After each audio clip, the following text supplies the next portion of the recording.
بسم اللہ الرحمن الرحیم۔ یزید رحمۃ اللہ علیہ یا یزید لعنت اللہ علیہ، یہ دونوں غلط ہیں۔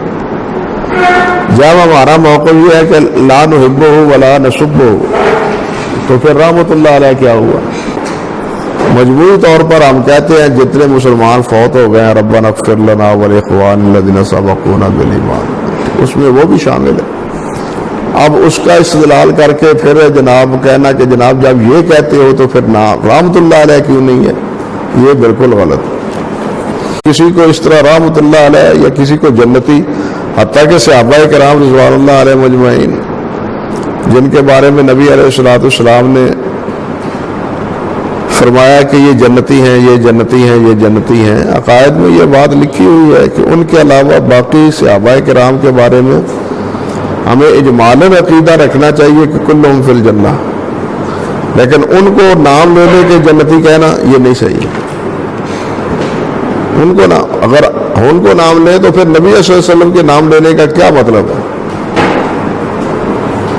پھر نبی صلی اللہ علیہ وسلم کے نام لینے کا کیا امتیاز باقی رہ جاتا ہے اگر آپ اس میں خود دخل دیتے ہیں؟ اور آپ کون ہوتے ہیں کسی کو جنت کا دروازے پہ پہنچانے والے؟ اس لیے یہ چیزیں بہت احتیاط کی ہیں۔ حافظ ابن تیمیہ کی رائے بالکل صائب ہے رحمۃ اللہ علیہ کی، لیکن جن میں خیر غالب ہے ہم انہیں رحمۃ اللہ علیہ کہتے ہیں، جن میں شر غالب ہے ہم خاموشی اختیار کرتے ہیں، ہم وہاں رحمۃ اللہ علیہ نہیں کہتے۔ کیوں نہیں کہتے وہاں رحمۃ اللہ علیہ؟ مسلمان تو وہ ہیں ہی نا، نامزد طور پر کیوں نہیں رحمۃ اللہ علیہ وہاں کہتے جہاں شر غالب ہوتا ہے؟ اس لیے یہ چیزیں سوچنے والی ہوتی ہیں، جذبات کو، لوگوں کے جذبات کو انگیخت کرنے والی ہوتی ہیں۔ خود اپنا جو ہے نا موقف وہ بھی کمزور ہو جاتا ہے۔ اعتقادی اعتبار سے یہ کہنا چاہیے کہ عقیدے کے لحاظ سے جو چیزیں ہیں سلف نے لکھی ہیں انہی تک اپنے آپ کو سمجھنا چاہیے۔ ان مسائل میں جتنا رسوخ ان کو تھا ہم تو ان کی خاک پاک بھی نہیں، کچھ بھی نہیں، اس لیے احتیاط کا پہلو چاہیے۔ یزید ابن معاویہ کے بارے میں بھی لوگ تین گروہ میں بٹ گئے ہیں۔ ایک گروہ تو وہ ہے جس نے انہیں یزید پلید کا لقب دیا ہے، نعوذ باللہ من ذالک، جو انہیں فاسق اور فاجر اور کافر کہتا ہے۔ میں تاریخ کا ایک ادنا سا طالب علم رہا ہوں اور بالاخص اس زمانے کی تاریخ کو پڑھنے کی ہم نے کوشش کی ہے، لیکن انصاف کی نظر سے آنکھ بند کر کے نہیں۔ آج تک ایک روایت بھی مجھے صحیح طور پر نہیں مل سکی جس کے بارے میں یہ کہا جائے کہ یزید شرابی تھا، کبابی تھا، یا یہ کہ وہ حضرت حسین رضی اللہ تعالیٰ عنہ کو شہید کرنا چاہتا تھا یا آپ کی شہادت پر راضی ہوا ہے۔ اگر ایسا ہے تو ہر حضرت حسین کی قتل پر، شہادت پر خوش ہونے والے پر اللہ کی لعنت ہو۔ لیکن چونکہ شیعہ حضرات نے یہ طریقہ اپنایا ہے اور ان کا یہ ہے کہ یزید کو پلید اور برا بھلا کہتے ہیں، ان سے متاثر ہو کر کے بعد اسلامی مؤرخین بھی اس طرف گئے ہیں، اور یہ معتدل علماء کی رائے کبھی نہیں رہی۔ دوسرے وہ لوگ ہیں جو یزید کے بارے میں ویسی گفتگو کرتے ہیں گویا وہ آسمان سے اترا ہوا صحابی تھا، اور اب بھی کچھ لوگوں نے شعار بنا لیا یزید رحمہ اللہ۔ جس طریقے سے مسلمانوں میں عام بادشاہ گزرے ہیں، ہارون رشید ہے، عبد الملک ابن مروان ہے، مروان ابن حکم ہیں، یہ ہیں وہ ہیں، ہم نہ ان کو گالیاں دیتے ہیں نہ ہم ان سے وہ محبت کرتے ہیں جو کسی نیک اور صالح آدمی سے محبت کی جاتی ہے۔ تو یزید کے بارے میں جو کچھ اہل سنت و جماعت کے معتدل حضرت احمد حنبل رحمہ اللہ سے پوچھا گیا کہ آپ اس سے محبت کرتے ہیں، کہتے ہیں کہ نہیں، اس سے محبت کوئی کرے گا۔ تو کہا کہ آپ اسے لعنت بھیجتے ہیں؟ کہا کب تم نے دیکھا ہے میں کسی پر لعنت بھیجتا ہوں؟ ٹھیک ہے بس اس کے معاملے کو اللہ کے حوالے چھوڑ دی۔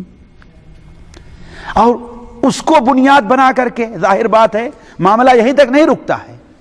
اگر اسے بنیاد بناتے ہیں برا بھلا کہنا، یعنی شرابی تھا، فاسق تھا، فاجر تھا، لونڈے باز تھا، نعوذ باللہ من ذالک، جو الفاظ زبان سے نہیں ادا کرنے لوگ کہتے ہیں، تو سوال یہ ہے کہ بڑے بڑے صحابہ کرام، حضرت عبداللہ ابن عباس، حضرت عبداللہ ابن عمر، حضرت عبداللہ ابن جعفر، ان لوگوں نے اس کے ہاتھ پر بیعت کیوں کی؟ محمد ابن الحنفیہ، اور اس کی تعریف کیوں کرتے رہے؟ ایک سوال ہے عقل میں آنے والی بات کہ اگر وہ ایسا ہوتا تو یہ لوگ اس کے ہاتھ پر بیعت کرتے؟ ایک سوچنے کی بات ہے، کرتے؟ اور اس زمانے میں ایسے بڑے بڑے تابعین اولیاء اللہ موجود تھے کہ موجود نہیں تھے؟ ان لوگوں نے یزید کے ہاتھ پر بیعت سے انکار کیا؟ کبھی بغاوت کے بارے میں سوچا؟ ایک سوچنے کی بات ہے. اس سلسلے میں اگر کسی کو تفصیل چاہیے تو 1.5-2 گھنٹے کا جو میرا بیان نیٹ کے اوپر موجود ہے اسے سن لیں. حقائق روشن نے یہ بات کہی ہے، لیکن میرا اپنا جو موقف ہے وہ یہ ہے کہ نہ تو ہم یزید سے محبت کا دعویٰ کرتے ہیں اور نہ اس سے برا بھلا کہتے ہیں. اگر وہ برا بھلا تھا تو اس کا معاملہ اللہ کے حوالے ہے، اور اگر نیک تھا تو اس قسم کے ہر نیک سے محبت کا دعویٰ کرنے کا ہمیں حکم نہیں ہے. ہمیں مجملاً حکم ہے کہ جو بھی اللہ تعالیٰ کا نیک بندہ اس سے ہمیں محبت ہے، اور جو اللہ تعالیٰ کا باغی بندہ اس سے ہمیں نفرت ہے. لیکن پہلے یہ بات تو ثابت تو ہو جائے کہ ہاں وہ اس طریقے سے برا تھا اور یا اتنا نیک تھا کہ اس سے صحابہ کرام جیسی محبت کی جائے. لیکن اس کے بارے میں کلام کر کے آہستہ آہستہ صحابہ کرام کے اوپر، یعنی اتنا برا تھا تو سوچنے کی بات ہے. معاویہ رضی اللہ تعالیٰ عنہ، مغیرہ ابن شعبہ، ان لوگوں نے کیسے مسلمانوں کو قیادت کی، اسے آگے بڑھایا آخر. لہذا نتیجہ کیا نکلتا ہے کہ جن لوگوں نے اس سے متعلق گفتگو کی وہ ان کے بارے میں شک کے اندر پڑنا شروع ہو گئے، ہے نا. یہی عمرو بن عاص ہیں جن سے متعلق نبی صلی اللہ علیہ وسلم نے فرمایا تھا کہ اسلم الناس وآمن عمرو بن العاص. لوگ تو مسلمان ہو کر کے آئے ہیں لیکن عمرو بن عاص مومن ہو کر کے آیا ہے. یہ کسی انسان کا کلام نہیں ہے، عام انسان کا. کس کا کلام ہے؟ اللہ کے رسول صلی اللہ علیہ وسلم، جن کی زبان سے وحی کے علاوہ اور کوئی چیز نہیں نکلتی تھی. آپ نے کیا کہا؟ آمن عمرو بن العاص. اور ایک ایسے جو مومن ہے، ذرا سوچیں آپ، وہ ایسے فاسق اور فاجر جس کے جیسا تم بیان کرتے ہو ان کے ہاتھ پر کرے گا؟ سوچنے کی بات ہے. عبداللہ ابن عمر کے بارے میں کیا خیال ہے آپ لوگوں کا؟ سوچیں بھائی. عبداللہ ابن عمر کے بارے میں کیا خیال ہے آپ لوگ؟ عبداللہ ابن عباس کے بارے میں کیا خیال ہے؟ ان دونوں صحابیوں کے بارے میں سوچیں آپ. آخر ان لوگوں نے، عبداللہ ابن عمر نے، عبداللہ ابن عباس نے ان کے ہاتھ، یزید کے ہاتھ بیعت کی کہ نہیں بیعت کی؟ آپ کیا سمجھتے ہیں کہ ایسے ایک فاسق فاجر جسے آپ کافر کو بھی اتنا برا نہیں کہتے آپ لوگ، ایسے کافر کے ہاتھ بیعت کر لیں گے؟ سوچنے کی بات ہے. لہذا اگر ہم اسے اتنا برا مانتے ہیں تو ایٹومیٹک ہم ان کے اوپر گویا کی، اور یہی شیعوں کا مقصد ہے کہ اس سے برا کہو تاکہ اس کے ذریعے سے ہم کہاں تک پہنچ جائیں؟ ان صحابہ تک پہنچ جائیں، نعوذ باللہ من ذالک، اور ہم تبرہ بازی کرنے لگیں. حاشا للہ.